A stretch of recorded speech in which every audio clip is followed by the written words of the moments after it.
Hello friends, welcome back. तो आज हम इस वीडियो में करने वाले हैं क्लास 8 हिंदी का असाइनमेंट पार्ट 4, जिसमें हम लोग करेंगे क्वेश्चन नंबर 2 का क। निम्नलिखित प्रश्नों के उत्तर सविस्तार लिखिए।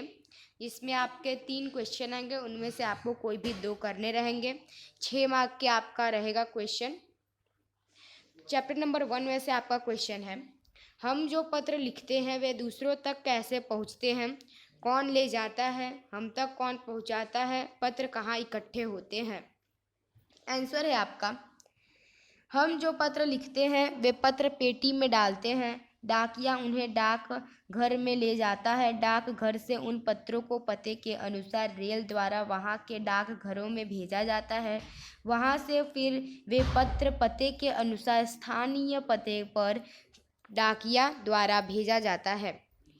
अब आपका आता है चैप्टर नंबर 2 में से क्वेश्चन है आप लोग का, आप अपनी पाठशाला में से किसी यात्रा पर गए हो तो उसका वर्णन अपने शब्दों में कीजिए। यहाँ पे अगर आप अपने स्कूल में अगर आप कोई भी प्रवास पे गए हो तो उसका आपको यहाँ पे बताना है। तो आप लिख सकते हो, पिछले वर्ष दीपावली की छुट्टियां में हमारी पाठशाला से माउंट आबू के प्रवास का आयोजन किया। प्रवास में 45 विद्यार्थी और 15 शिक्षक थे। आबू रोड से माउंट आबू जाने के लिए हम राजस्थान गरीब भवन निगम की बस में सवार हुए। दूर से आबू पर्वत दिखाई दिया। बस का मार्ग घुमावदार था। दोनों ओर भयानक खाइयाँ थी। बहुत ऊंचाई पार करने के बाद हमारी बस रघुनाथ मंदिर के पास खड़ी हो गई। उस सुबह के 10 बज रहे थे। भोजन और विज्ञान के बाद हम ऐतिहासिक देलवाड़ा मंदिर देखने गए। वहाँ की कला देखकर हम दंग रह गए। देवरानी जेठानी मंदिर सचमुच बहुत सुंदर है। फिर हम वशिष्ठाश्रम गए। नखी तालाब में हमने नौका विहार का मजा लूटा। एक दिन हमने आबू से सबसे ऊंचे गुरु शिखर पर यात्राणेय पर चिन्हों के दर्शन किए। हमने वहाँ के ब्रूट कुमारी ईश्वरीय विद्यालय के लिए मुलाकात दी। हम वहाँ 3 दिन रहे। सब ने मिलकर खूब आनंद किया। उस प्रवास की याद अभी तक ताज़ी है। तो यहाँ पे आपका चैप्टर नंबर 2 का भी क्वेश्चन खत्म होता है। अब आपका आता है चैप्टर नंबर 4 में से क्वेश्चन, कर्मयोगी लाल बहादुर शास्त्री वाला। क्वेश्चन नंबर 1, शास्त्री जी के नाम के साथ कर्मयोगी विशेषण लगाना क्यों उपयुक्त है? आंसर है, शास्त्री जी का सारा जीवन कर्ममय था। वे भाग्य पर भरोसा कर बैठने वालों में नहीं थे। वे अपने चिंतन और कर्म शक्ति पर भरोसा रखते थे, हाथ की लकीरों पर नहीं। उनके लिए कर्म ही उनका ईश्वर था। उसके प्रति वे निस्वार्थ भाव से समर्पित रहते थे। इस प्रकार जीवन भर निष्कर्म में लगे रहने के कारण उनके नाम के साथ कर्मयोगी विशेषण लगाना बिल्कुल उपयुक्त है। सेकंड नंबर, शास्त्री जी ने देश की किस आकांक्षा को पूरी की? कैसे? आंसर है, प्रधानमंत्री के रूप में पंडित नेहरू एक समृद्ध राजनीतिक विरासत छोड़ गए थे। उनकी मृत्यु के बाद उसे कुशलतापूर्वक संभालकर शास्त्री जी ने देश की आकांक्षा पूरी की। शास्त्री जी का चरित्र निर्मल था। उनमें अद्भुत संकल्प शक्ति थी। राष्ट्र को लाभ पहुंचाना उनके हर कर्म का एक उपदेश होता था। उनके इन्हीं गुणों के बल पर वे नेहरू जी की विरासत को संभालने और उसे आगे बढ़ाने का कठिन काम पूरा कर सके। थर्ड नंबर, लाल बहादुर शास्त्री जी पर गांधी जी के आदर्शों का क्या प्रभाव पड़ा? आंसर है, लाल बहादुर शास्त्री जी का जन्म एक साधारण परिवार में हुआ था और उसी में उनकी परवरिश भी हुई थी। प्रधानमंत्री जैसे उच्च पद पर पहुंचने पर भी वे सामान्य ही बने रहे। विनम्रता, सरलता, सादगी और जनसेवा की भावना उनके व्यक्तित्व के अभिन्न अंग में बने रहे थे। ये सारे गुण महात्मा गांधी जी की तरह उन्होंने अछूतोद्धार कार्यक्रम भी चलाया। इस प्रकार लाल बहादुर शास्त्री पर गांधी जी के आदर्शों का गहरा प्रभाव पड़ा। क्वेश्चन नंबर 4, शास्त्री जी के संसदीय जीवन की शुरुआत कैसे हुई? आंसर है शास्त्री जी को कार्यों के प्रति गहरी निष्ठा थी। वे मेहनत करते थे कि उनमें मेहनत करने की अदम्य क्षमता भी रखते थे। अपने इन्हीं गुणों के कारण सन 1937 में वे संयुक्त प्रांत की व्यवस्थापिक सभा के लिए निर्वाचित हुए। स्वतंत्रता प्राप्त के बाद मुक्त प्रांत की व्यवस्थापिक सभा के लिए निर्वाचित हुए। संसद के लिए चुने गए, परंतु उनके संसदीय जीवन के वास्तविक शुरुआत सन 1937 के निर्वाचित से हुई थी। क्वेश्चन नंबर 5, छात्रों के दीक्षांत समारोह में शास्त्री जी ने कौन से विचार व्यक्त किए? आंसर है विश्वविद्यालय के दीक्षांत समारोह में शास्त्री जी ने छात्रों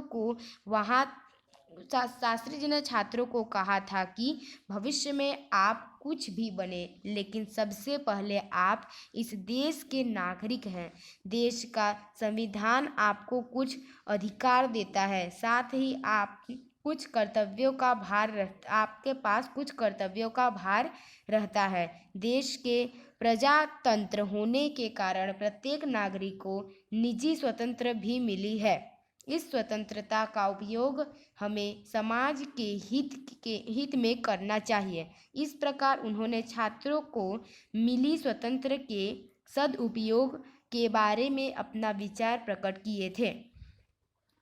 लास्ट क्वेश्चन आता है इस चैप्टर का, कर्मयोगी लाल बहादुर शास्त्री। इकाई में हमें लाल बहादुर शास्त्री जी के जीवन में से कौन कौन से सद्गुण ग्रहण कर सकते हैं? आंसर है लाल बहादुर शास्त्री जी छोटे कद के बड़े व्यक्ति थे। उनके जीवन से हमें यह शिक्षा मिलती है कि हमें अपना कर्तव्य निष्काम भाव से करना चाहिए। अपने उद्देश्य के प्रति हमारे दृढ़ आस्था हो, उसे पाने के लिए हमें कर्म में लगे रहना चाहिए तथा उसके प्रति हमारा संपूर्ण आत्मसमर्पण होना चाहिए। हमारे जीवन में श्रम, सेवा, सरलता, विनम्रता और सादगी है, यह आवश्यक है। तो यहाँ पे आपका चैप्टर नंबर 4 कंप्लीट होता है। अब आता है आपका चैप्टर नंबर 7। ये लास्ट चैप्टर है आप लोग का, चैप्टर नंबर 7। अब इसमें आपका क्वेश्चन नंबर 1 आता है। क्वेश्चन आप लोग का, बाबा भारती को किसका डर लगने लगा, क्यों? तो इसमें ये आप लोगों ने अगर चैप्टर पढ़ा है तो इसका भी आंसर इसी में है। आंसर है आप लोग का, बाबा भारती को खड़ग सिंह का डर लगता था।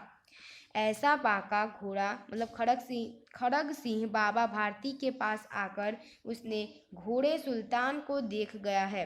ऐसा बाका घोड़ा उसने आज तक नहीं देखा था। वह उसकी चाल पर मुग्ध हो गया था। जाते जाते वह बाबा भारती से कह गया था कि वह सुल्तान को उनके पास न रहने देगा। वह डाकू था और जो वस्तु उसे पसंद आ जाए उस पर अपना अधिकार समझता था। उसके पास बहुबल था, इसलिए बाबा भारती को उसका डर था। सेकंड नंबर, खड़ग सिंह ने सुल्तान को कैसे प्राप्त किया? आंसर है एक दिन संध्या काल समय बाबा भारती के घोड़े पर सवार होकर घूमने निकले। रास्ते में उन्होंने अपाहिज की करुणा भरी आवाज़ सुनी। उसने बाबा से घोड़े पर रामवाला गांव पहुंचाने की प्रार्थना की। बाबा ने तरस खाकर उस अपाहिज को घोड़े पर बैठा लिया और स्वयं लगाम पकड़कर पकड़कर उसे लेके चलने लगे। सहसा उस अपाहिज ने झटका देकर बाबा भारती के हाथ से लगाम छीन ली और वह घोड़े को लेकर भाग गया। वह अपाहिज और कोई नहीं, डाकू खड़क सिंह ही था। इस प्रकार खड़क सिंह ने बाबा भारती का घोड़ा सुल्तान को प्राप्त किया। नाउ क्वेश्चन नंबर 3, खड़क सिंह का हृदय परिवर्तन क्यों हुआ? आंसर, इसमें आपका आंसर आएगा, खड़क सिंह बाबा भारती ने से प्रार्थना की थी कि वह थोड़ा भले ही ले जाए, घोड़ा भले ही ले जाए, पर घोड़ा हथियाने की यह घटना किसी के सामने प्रकट न करे। जिस प्रकार छल कपट करके उसने घोड़ा बाबा भारती से छीना, उसे सुनकर लोग किसी गरीब पर विश्वास नहीं करेंगे। बाबा भारती के ये शब्द खड़क सिंह के कानों में गूंजते रहे। उसे लगा कि बाबा भारती आदमी नहीं, देवता है। उन्हें अपनी हानि की नहीं, गरीबों के नुकसान की चिंता है। ऐसे ऊंचे विचार वाले पुरुष को धोखा देकर उसने अच्छा नहीं किया। उसे उनका घोड़ा लौटा देना चाहिए। इस प्रकार खड़क सिंह का हृदय परिवर्तन हो गया। क्वेश्चन नंबर 4, घोड़े को वापस आया देखकर बाबा भारती ने घोड़े से कैसा बर्ताव किया? आंसर है, घोड़े को वापस आया देखकर बाबा भारती के खुशी का ठिकाना न रहा। वे उसके गले से लिपट कर रोने लगे। वे बार बार उसकी पीठ पर हाथ फेरने लगे और उसके मुंह पर थपकियां देने लगे।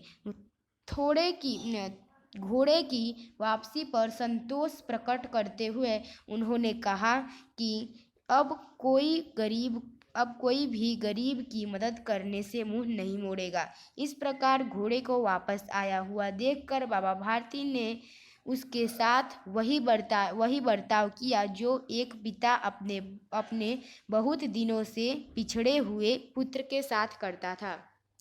क्वेश्चन नंबर 4 हो गया। क्वेश्चन नंबर 5, टिप्पणी लिखिए बाबा भारती की महानता। इस पे आपको टिप्पणी लिखनी है जो आपको खुद से करनी है।